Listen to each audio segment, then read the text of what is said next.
내년 아파트 입주 예정 물량이 올해보다 더 줄어들면서 전세 가격 상승 추세가 더 강화할 것이란 전망이 나옵니다.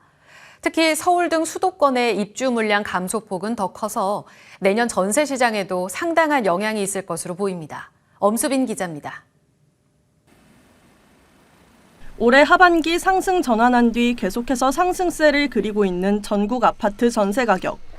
이러한 전세 가격 상승세가 내년에도 계속될 것이란 관측이 나옵니다. 부동산 R114가 내년 아파트 입주 예정 물량을 조사한 결과 내년에는 올해보다 33,520가구 줄어든 33만 1,858가구가 입주 예정인 것으로 집계됐습니다. 특히 감소된 물량의 대부분은 서울과 인천에 집중돼 있는데 서울의 경우 2000년 조사 이래 최저 수준입니다. 이번 달에도 수도권 입주 예정 물량은 1년 전보다 53% 급감해 올해 1월 이후 최소치를 기록하기도 했습니다. 이러한 신축 아파트 입주 물량 감소는 내년 전월세 임대차 시장 움직임에도 상당한 영향을 미칠 것으로 전망됩니다. 전세 시장은 당장의 입주 물량에 더욱 민감하게 반응하기 때문입니다.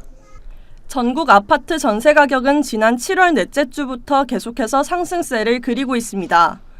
시중금리가 오르면서 비용 부담이 커진 수요자들이 매매에 관망세를 보이면서 상대적으로 전세 수요가 증가했고 입주 물량 감소까지 맞물려 전세값이 더욱 오른 겁니다.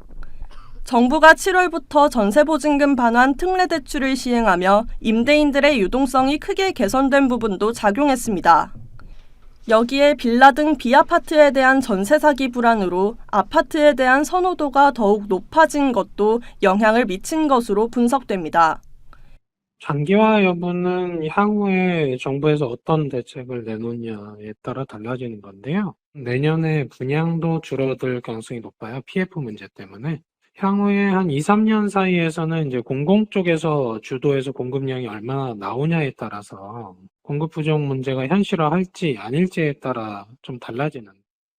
앞으로 전세 가격이 오르는 가운데 신축 공급이 원활하지 않은 상황이 이어질 것으로 보이는 만큼 당국도 선제적인 대응책 마련을 서둘러야 한다는 지적이 나옵니다.